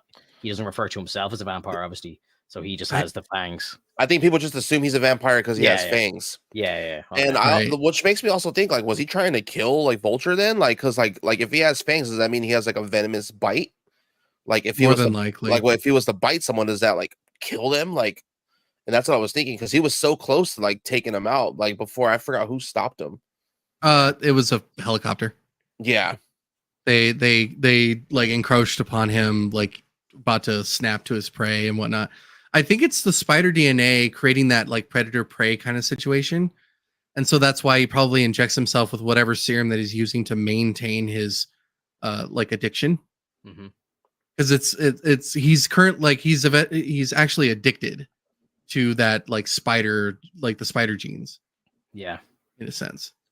What do you make of Gwen's Peter like going down becoming lizard? Seemed like going down the lizard route. Oh, that's a thing. Yeah, that was totally a thing. I think that was canon to like the comics, right? Yeah. Yep. Yeah. Because I know, like, again, because I watched Into the Spider-Verse today, like, they kind of vaguely, she kind of says, "Oh, I lost my version of Peter," but like, again, it didn't explain why. It didn't look like it was the same scene either, and he kind of looked a bit different as well. Again, I think they've slightly changed things since Into the Spider-Verse. Right, and the person, and the person that was bullying Peter was Ned. No way. Yeah, that was Ned. Yeah, that's hilarious.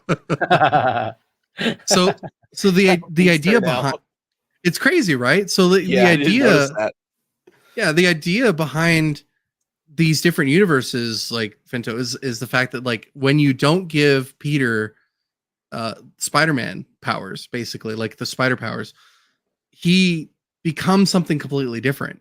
And usually it's either it usually becomes like a path of good, like a path of evil in the sense.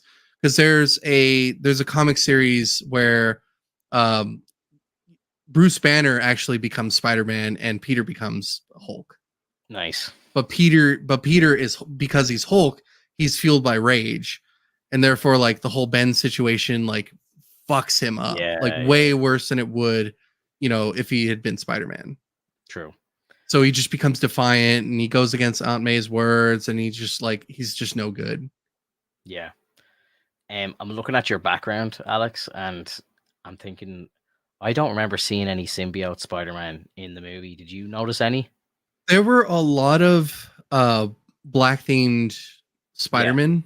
Yeah, I did notice that for sure. I'm not sure if those are based on Venom at all because of the design. It could just one be over Ben Reilly's shoulder in your picture. Like it looks like that's Doppelganger. Yeah, he looks like Carnage or something. Mm-hmm. Yeah. Did you notice him in the movie at all, Max? No, but now that I'm seeing him right there, I kind of want to look for him in I'll be looking for him on Saturday for sure. It's like I didn't notice that until you pointed it out, like with the fangs and everything. That's Doppelganger. Well, they also had the Iron Spider Mark II and Mark III. Yep, which I think was really cool. Yeah, because again, even noticing. And another thing, again, about I keep going back Into the Spider-Verse, but it's just because it's so fresh in my mind. When Aunt May brings them down into like that Peter's version, 1610's version of his like Batcave, and you see all his suits, and he has like the PS4 suit. Like obviously, that doesn't really make much sense, I suppose, because like he's not this PS4 Spider-Man, but obviously they had similar ideas because they're both Peters or whatever. But yeah, it's just I think he had the first. Like the red and gold Iron Spider suit from the comics, not the MCU version. He has that one as well, which I thought was pretty cool. Now I know this may sound goofy, but I was really like, and Mex will probably like laugh about this. I was really hoping they were gonna pull like a Rick and Morty and have like a Jerry daycare kind of situation where there's like a bunch of Aunt Mays. That'd be hilarious. Because just to keep her safe. Yeah. I think that would have been hilarious. That'd be creating fucking cannon breaks all over the place, though. Right? Yeah. I think going back to the Spider-Mans, I think the funniest one was, what was it, Peter Parker? Yeah. Peter Parker. Yeah. Brilliant. And then they had I love that the Spider Ham. His real name's Peter Porker as well. That made me laugh. That was gonna go down. Just like the puns with their names. Yeah, I love that. Like the T-Rex. I think it was like Peter Parker or something like that. Yeah, it was so funny, dude. It's fucking crazy. Did you like Spider-Punk? Oh, I love Spider-Punk. Like just his whole like attitude, like just him being like a non-conformist, like not listening to anyone, Like I thought it was great. Yeah. I don't know who voiced him, but like he did a great job. It's the dude from Wakanda Forever, or from Black Panther. What's his name? Your man from Get Out now, the main dude. Oh, is it Daniel Kaluuya? Yeah. He Kaluuya, I think. Yeah, because he's English in real life, so he was just using his real voice. That's what he actually sounds like. He pulled an Idris Elba. Exactly, a reverse Elba. Yeah. So good though, man. Like that character, obviously, like it. I've always hated his look, but never knew the character. Like I always see him in the games and stuff like that, and I'm just like, I'm never going to use that skin because I just hate the look of it. But getting to actually see him in action, because again, I haven't read very many like I think I have Spider-Man a comics Spider-Punk out. Funko. I'd be shocked if you didn't, sir. But like, you know, I've Yeah, never I think I got one. I've never He's up read there. any of like the deep kind of Spider-Man lore shit. Like, you know, so if he hasn't appeared in like a movie or live action or, you know, sorry, animated or cartoon or any of that shit, I haven't like seen any, like I haven't seen him. So I've only just seen him appear as like skin variations in games and stuff. And I've always thought it looked terrible, but it was nice to actually get to know the character. I wish the skin they had in the game was the same style they have now. So I'm hoping that they do like an updated version of Spider-Punk and Spider-Man 2 and have like this versions, because this version's like suit looks way better in my opinion. Yeah. I loved the comments about Miles' new suit as well. He's like, "Are your armpits bleeding?" You know, like so many people said it to him as well. Yeah, it's like, "Are your armpits bleeding?" I'm gonna boot up. I'd say after I finish my second playthrough of Jedi Survivor, I think I'm gonna boot up Miles Morales and play that. Can you believe that Alex hasn't played Miles Morales yet? I haven't. That's wild, dude. I just found that out today. And I was like, oh wow. I was like, you need to play that like soon, because like the second game's coming out. Like, did you do the remastered version of the original game? Not yet. I think I should, because I haven't done the DLC. I 100%. I 100% the game when it was on PS4 before the DLC came out, so I got the platinum trophy. The cool thing about the DLC is it's canon to like the whole story, so like you have to play the DLC. There's like 4 DLCs as well. There's loads to do. Yeah, you have to play it to understand what's going on in the story right now. So like if you don't play it and you try to jump right into part 2, you're gonna be confused. Yeah, that makes sense. Definitely, because even like I know Black Cat is like mentioned in the main story, but you don't even really see her or interact with her too much until you get to the DLC, and then you actually, you know, you interact with her, and then obviously she's going to be in the second game as well. She's obviously being hunted by Kraven, so I think, you know, my guess is that Peter's going to go around to try and stop Kraven. He's going to probably have to try and save all these people, so I'd say you're going to have interactions with them all.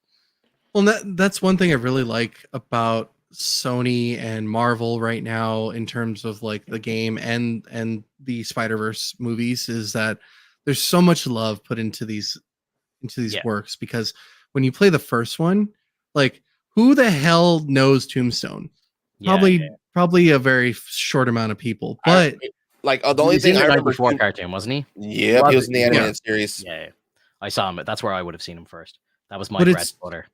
But it's just so nice that they put him in there. You know, showing that there are different villains that Peter fucks with. Yeah, like they exist, and that's what I want to see in live action. I want. You know, Finto, you and I have been talking about this multiple times. Like, we need to see more villains popping up. We need to see more team ups going on. We need to see the world being organic and fluid and showing how much it is alive. Yeah, for sure. Like, you know, the reason why we all came to love the MCU is the connective tissue. That is the foundation of the cinematic universe, like, you know, and the fact that they've done pretty much a whole phase without any connective tissue is crazy. I keep seeing this meme popping up again and again on my socials, but it's a picture of the Celestial sticking out of Earth, and it's like, how have there been 6 movies in the MCU since this happened, and there's been no mention of it except for like the tiniest little like news report? Like, how is there no main characters talking about the fact that there's fucking giant alien sticking out of the fucking crust of the Earth? Like, it's just wild. Makes no sense. Also, I know that a lot of the fights that they've been having in the MCU have been like off nowhere, but I hate that only for the fact that, like, it's so cool when you save someone and an entire crowd is like, yeah, fuck yeah, that's my hero, because like you see that here and there in the Spider-Man movies. You see a little bit in like Iron Man. You see a little bit in here and there, and like in Thor and whatnot. But like, where's the love, man? Like, where's the people that just see the hero and go like, oh my god, it's Thor? Like, fucking, that's cool. Like, you see it a little bit here and there, but like, I would have loved for it's missing, bro. Yeah, I would have loved for like a villain to start causing shit in New York, and then Doctor Strange saves the day, and you just see a whole crowd cheering like, "Yeah, Doctor Strange, fuck yeah!" Like it's because that's how you would see it. That's how you would perceive the crowd to be. Like they would just be like ecstatic, and we got that in Across the Spider-Verse, which I was so appreciative of. When they were in Mumbattan, they saved everyone. Yeah. Like the whole, like everybody in the buildings and everywhere, they were like, yeah, it's like all the Spider-Man. And they stood there and they posed. Yeah. And that was my favorite moment, to be honest, because that was so cool. Like seeing all of them. Badass moment, yeah. It was so good. I agree. All right, I'm gonna run to the bathroom real quick, boys. I'll be right back. Yeah, we're quiet. All right. Yeah, like what did you think of the Indian Spider-Man? Did you like that whole? I love him. Yeah. I so love good, like how cocky he is, and he like loves his hair and everything. Like it's hilarious. Yeah, but the only thing I would say is it's a Clark Kent moment. How does his girlfriend not know that that's him? I know, yeah. It's his hair. Yeah, exactly. Yeah. It's like Clark taking the glasses off, and it's like, hey, it's Superman. Yeah, I always thought it's ridiculous. But I do love how he's so picky, or not picky, but he's so like peeved about people saying like non-bread and chai tea. Yeah, because they're like, it's the same. Like chai means tea, so you're saying you want TT? Did you notice that Miles did one at the start of the movie as well? So it's kind of like a Spider-Man thing. Yeah. At the start of the movie with Miles with the ATM thing. Did you notice that? Yeah, he goes, why do people say ATM machine? The M is machine. Yeah. Like when I heard the chai tea thing, I was like, oh, okay, right. Yeah. Again, they're connecting the dots. Like they're you know. It's the same. It's the same thing with pin number. Like the last letter is number. Is number. Yeah. Because it's funny actually, because over here, like we would say, like go to the ATM there and get some money. Like we wouldn't say machine. We don't say the word machine. Yeah, it's funny. I guess I'll talk about like future thoughts when Mix gets back. But I think it was so awesome that they stood in a completely different universe, even though like Miles was glitching for a bit. It was just so cool that it was just a completely different setting. Mm-hmm. It was like out of this area. It just had a different vibe to it, and it felt so good. Isn't it amazing though as well that they can just draw different, use different colors, like use different animation techniques, and it just makes it feel like a completely different world. Again, you mentioned this earlier, but like Gwen's world, for example, like you just know straight away the second that she steps in there, like you're watching the same character, but it's a completely different world. Mm-hmm. And it's so simple for it to be put across. Whereas again, the MCU are having problems with this, when the quantum realm and stuff like that, like, like it's harder to do, obviously, but I was watching the making of Multiverse of Madness, and they actually built like 5 or 6 blocks of like New York on set, and they were just like, we need to figure out how to reuse these sets because we need to use the same set again. So they're like, oh, we'll do one that's covered in snow, and we'll do one that's covered in like floating fucking cars and shit, like the incursion world. But it's funny, like when you see how they do it, you're like, oh my god, it is just the same set again, just slightly changed.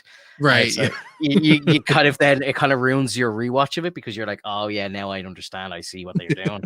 Whereas like with animation, it's just so simple to just completely change the world at, just by which way you draw it, like, Mm-hmm. Yeah. Also, I feel like superhero movies are starting to have more of an affinity with buses. Yeah, what the hell is that about? Ever since Shang-Chi, and the Blue Beetle, like, is a complete rip-off of that as well. I know, I didn't notice that.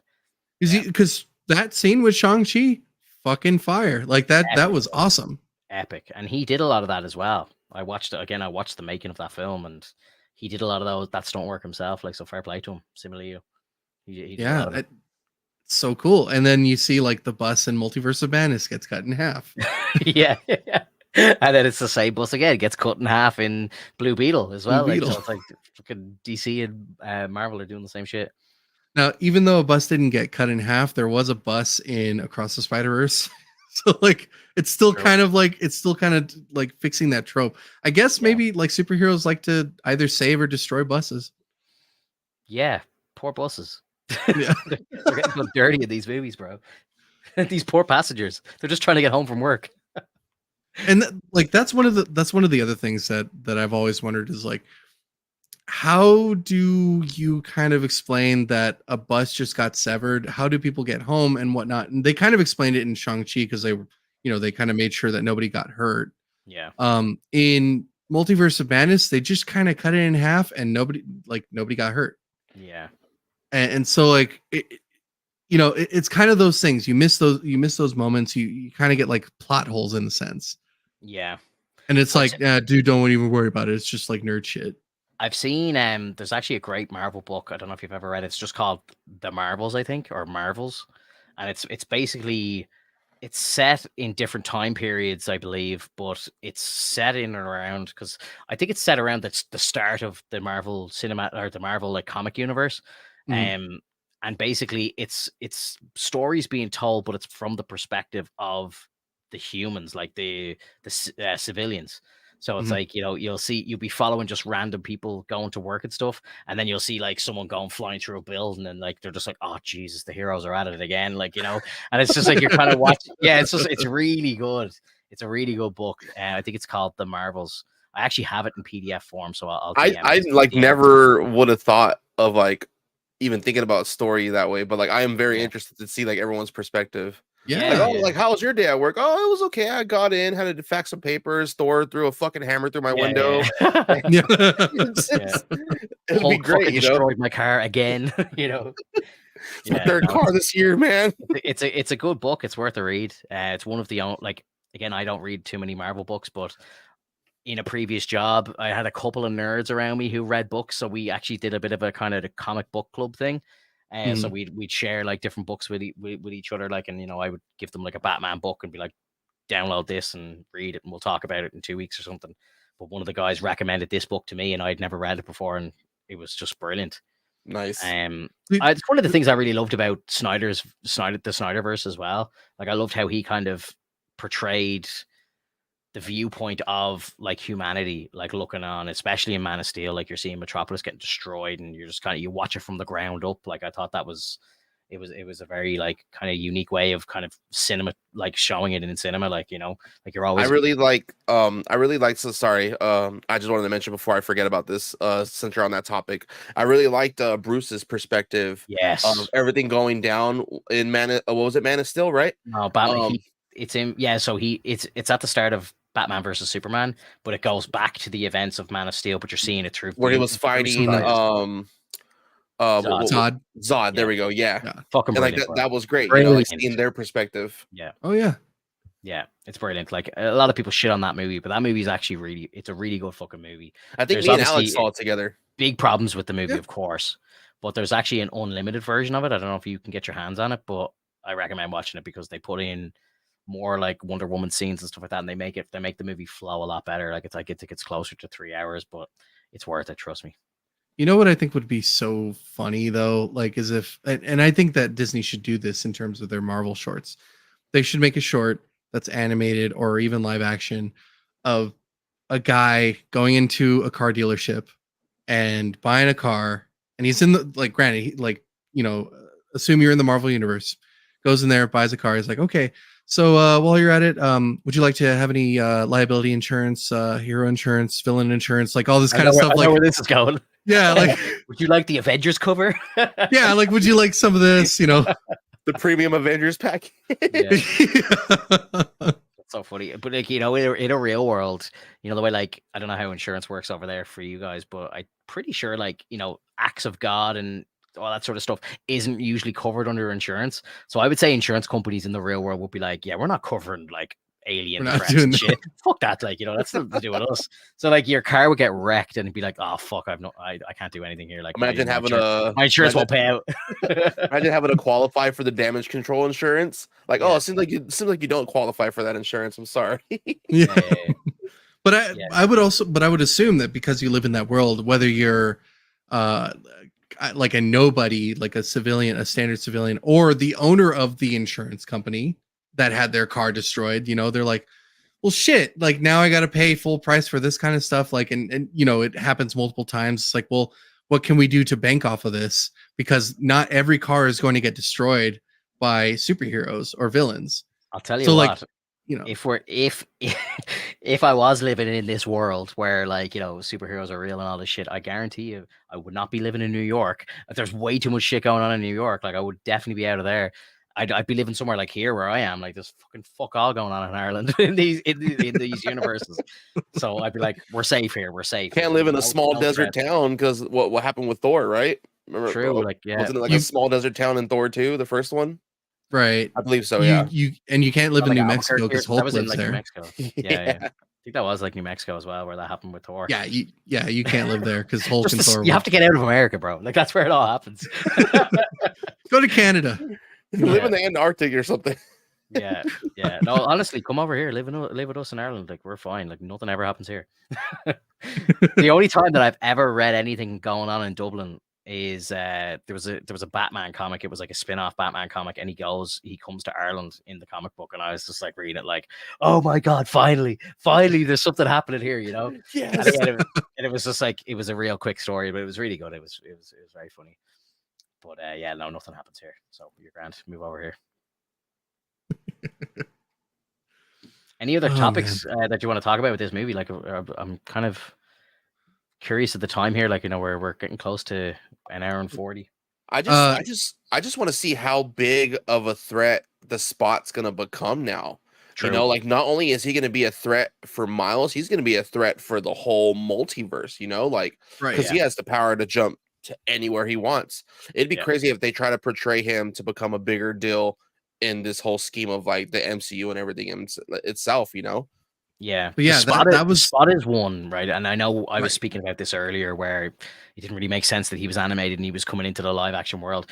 The Spot would be a character that probably would work in live action because you could just, you know, make him look kind of wild and, you know, CG looking and stuff like that. And it kind of would cross platforms or whatever you want to call it, like better.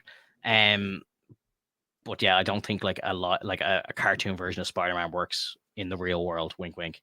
But I think the Spot could be something that could work. Like imagine like, you know, Doctor Strange hearing about him, like, because again, why wouldn't he? Like, you know what I mean? Exactly. A threat this vast to the multiverse, like it nearly doesn't make sense if the next time we see Strange he's not talking about the Spot. You know what I mean? Yeah, seriously. Exactly. Yeah. Or at least mention it, you know, like like why are we worried about this stuff when we have a bigger deal going on now, you know? Right. Yeah. I'd love to see a scene in maybe like Daredevil Born Again or something, like, you know, I think Daredevil's gonna have, you know, connections to Spider-Man and stuff like that and just be like heavily New York based, and I wouldn't be surprised if we did see Benedict Cumberbatch show up there. And I'd love to see like Strange's first interaction with Tom Holland's Spider-Man again, and just for him just to be like, you know, bro, like, you know, just so you know, shit's still going crazy in the multiverse. Like obviously Tom Holland knows nothing about any of it, but like, you know, it'd be a cool nod if Strange was just like, oh Jesus, bro, you don't even want to know what's going on in the multiverse right now. He's like, I'm trying to stay out of it or something, you know. I'm trying to shut it off, like, but yeah, he's like, shit's going wild. See, and this is what I wanted to wait until Max came by, because this I wanted to talk about hopefuls, things that we're looking forward to in the next movie, things that we want to see. So like in terms of me going first, I will say that I want it to be fixed. I want the Spot to attack that universe with Miles. It gets kind of stopped, and then he takes off anyway. Like he doesn't get like completely captured, defeated. Yeah, right. So you and then he goes. You want the Spot to survive beyond the Spider-Verse and still be as powerful as he was. You want a huge threat to everything.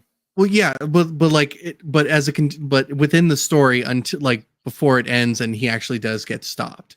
I'm saying that in terms of it, it's the movie starts with him trying to take down Earth 1610, and it doesn't happen. Okay. Miguel pops in, or Gwen pops in, or someone, or like, you know, they figure it out. They say they save that Earth. Spot's like, I still have enough power. I'm going to fuck with every universe possible. So then he goes off into a different universe, and so they just chase him. Happen.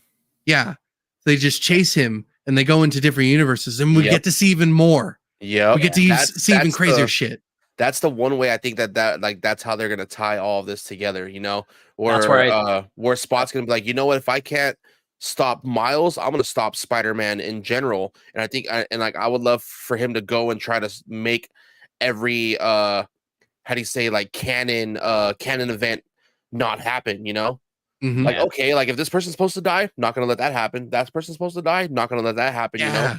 And like I would love to see him just try to destroy the whole Spider-Verse in itself, and then it just become like a bigger threat. Yeah, I like that. And I think with Donald Glover being in this movie, I think, you know, you do have the possibility for something like Spot to do with Doctor Strange and start universe hopping. I think that's, you know, that seems to be a very common trend of what's coming. You know, again, we hear that Deadpool's going to be doing the same thing in his movie. He's going to be bouncing around different like Fox universes and all this sort of stuff. So like, yeah, I think it makes perfect sense for that to happen here. And I'd love to see it. I'd love to see more live action stuff. Like, I would love to see him pop into the 616 or 1999, whatever, and actually be in New York and meet Tom Holland and so on. Or you know, or go to Andrew's universe and actually have some new scenes, not use regurgitated like flashbacks, but actually use new scenes. That'd be wild to me now. And I think that'd be a great way to close off the Spider-Verse trilogy. I feel like if we're gonna see all three of them back together again, this is gonna be how it's gonna be done. Yeah, I think so too. I think that would really tie together. Because I know Toby has said that he's interested in doing more, and I think people have theorized that it's going to be Secret Wars, and I think they will show up there as well. But I think this is a really easy, probably like for the actors, I'd say it'd be like 2 days work or something for them to just shoot a scene together, and then it just goes into this animated movie and just be fucking fire. Like, I think that's an easy win for Sony. And I think that they'll still do the guys showing up in Secret Wars with everybody. Like, you know, could you imagine like Toby beside like Wolverine and Captain America and Iron Man and stuff? Oh my god, bro! Crazy. There's so many possibilities now with the doors that this movie just opened. You know, right? Yeah, big time. Showing how powerful the multiverse can be and how important it is to actually show off different universes and show off like all these cool characters. Yeah, because imagine if like Spot's like, oh, like, well, like, not only are there multiple Spider-Mans, there's multiple everything, you know, like let's try to stop it all, and I could just become like the all being, like the powerful. Like if I'm just like Ultron and What If, maybe? Yeah, like if I'm just like a midweek villain, I'm about to just change the game, you know, like. Yeah, he was real sour about that midweek villain thing. It was so funny. Yeah, I feel like that's gonna resonate with him for a long time. Yeah, he's out to prove that he is the nemesis, like, you know, and I think that's brilliant. Yeah, it's fun. I was gonna say one more thing. What was I gonna say? Oh yeah. So one last thing before we go, because I do gotta go soon. Do you think that? First of all, do you know much about the Madam Web movie that's coming out, the live action Madam Web movie? And do you think that the Madam Web movie is going to tie into what's going on here? Oh yeah, because Madam Web's in charge of what was it, the Web of Life, and and I feel like that's like whatever's going on right now, especially because it's taking place in the Sony universe. Like, I feel like she's gonna see some stuff going on, and that's gonna try to tie into this story as well. Because when we glimpse into the Spider-Verse, when we glimpse into the multiverse, it looks more like a web. Whereas now in this one, you know, when Miguel's talking about it, it kind of looks like the branches that we see in like Loki and stuff. So I was thinking, oh shit, okay, it's like kind of all coming under the one umbrella, nearly more so than it was in Into the Spider-Verse, where it looked more like a web, and I was thinking more on the lines of Madam Web and stuff there. I mean, I'm very interested to see which way it goes. Like, again, the live action version of the Madam Web movie that's coming out, they're gonna have like multiple versions of Spider-Woman in it, live action versions of Spider-Woman. So I wonder, do we get to meet maybe a live action Gwen Stacy at that stage, or Spider-Gwen? This would be a good way to bring her into the live action universe. Yeah, I'd love Haley Steinfeld to actually play her in live action, but I just don't think it would make much sense with her being Kate Bishop as well. I don't think that they can do it. It's kind of sucks, because I think she'd be a better Gwen than she would Kate Bishop. I love her as Kate Bishop, but I think if we could go back and realize how big Spider-Gwen was going to become, I would say all Make day her long. Gwen. I would say, yeah, make her Gwen instead. Like, could you Yeah, I can imagine see her as a that. live action Gwen? Would you make Emma Stone the live action Gwen, and then like have that interaction with Andrew Garfield? It would be heartbreaking, but it'd be cool as well. I mean, Emma Stone is naturally blonde. Yeah. So I mean, if you want to go like that route, comic, comic accurate, then you do Emma Stone, because Emma Stone is pretty good. Well, But just the fact that she was Gwen Stacy in live action already, I suppose. she was good. Dallas Bryce Howard as well. So I like that one. Yeah, I'd like to see them all. Like, it'd be cool if they were going like full blown wacky multiverse. Like, you get like different like a Spider Gwen SpiderVerse movie, and then it's like all the different versions of Gwen that we've seen. Dude, I'm down. Not a Spider-Verse, not like, yeah, when you're talking about that, yeah, that is awesome. Like, because it's not Spider-Verse with Gwen and different versions of Spider-Gwen. It's literally the Gwenverse. Gwenverse, yeah. Because I think that's what they're doing, like Deadpool, like getting his own kind of multiversal story. We've got like all the Stranges, Spider-Man. So yeah, give Gwen one too. Why not? Because in the comics right now, Finto, there's multiple versions of Gwen right now, right? No. Yeah, there's Spider-Gwen. I don't read any of the. Dude, it's fucking I think cool. Is there a Gwen pool at the moment or something? Yes. Yeah, no, there's all kinds, like there's Spider-Gwen, Gwenum, Gwenpool. Gwenum. Yeah. I love it. Yeah. It sounds so stupid. Cool. It sounds so stupid, but it's perfect at the same time. They have Gwen Sorcerer Supreme. Okay. Like there's multiple versions. Like she becomes a sorcerer. That's cool. Like it's fucking cool. Like Gwen has range in the Marvel universe or multiverse. Like it's cool. Like that's what I want to see. And that's kind of what you see like with the Spider-Verse. Like, although they're all web slingers, they are different iterations of that web slinger. Like, you have Web Slinger who is on a horse. That was fun. Yeah. Speaking of like what ifs, like, and like going back to that real quick, I have 3 Funko Pops that are like, it was like a what if series called Infinity Warps. And it was like, oh, like what if this hero became this hero as well?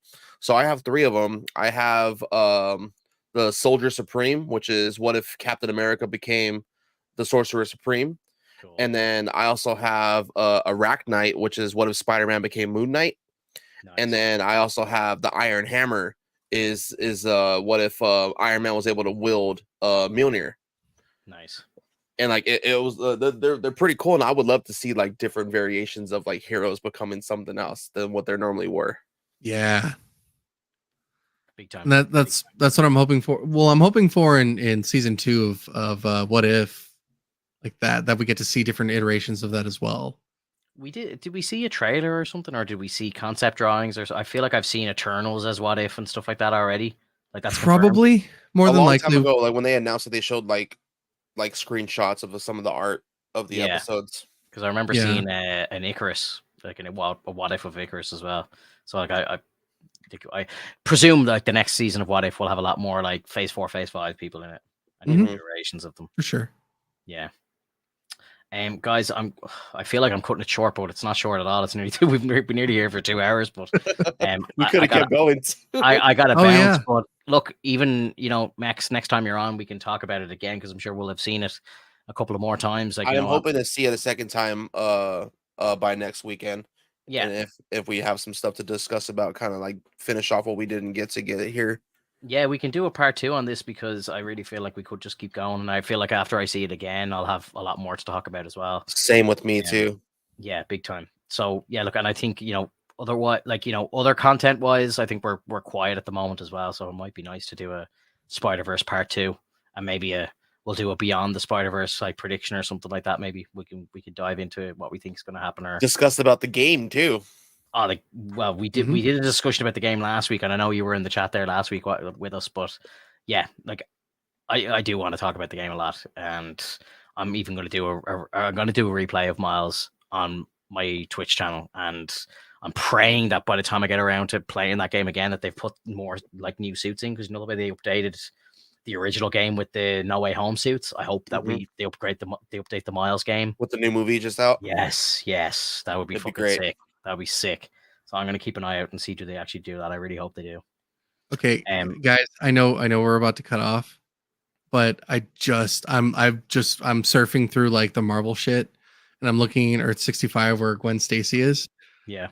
There's Modak, and it's Donald Trump. Oh my god. It's literally Donald Trump. Oh my god. It's the mental organism designed as America's king. Oh my good god. Oh my god. Jesus. This is horrible. Oh Jesus. Yeah. That's a fantastic point to end the podcast on for the week. Guys, if you're listening to this on a replay, I appreciate everybody hanging out with us. Drop a like on the video. Leave us a comment below. Let us know what you think about the movie if you're listening to us on a replay as well. Max, it's been a pleasure, dude. So hopefully we'll see you again. Thank you for having me again. I'm hoping to look forward to many more. I think it'll be a possibility. Yeah, 100%, man. Look, the invitation's open all the time. So whenever you get a chance, Follow Shark has just got here. Very sorry. We're about to go. Look, you should be able to just rewind to the start and just listen to us from the start again. So I apologize. Usually we're here 10 p.m. GMT or 5 p.m. Eastern on Sundays. We go live every Sunday. So yeah, we'll see you on the next one, guys. Bye-bye. Later.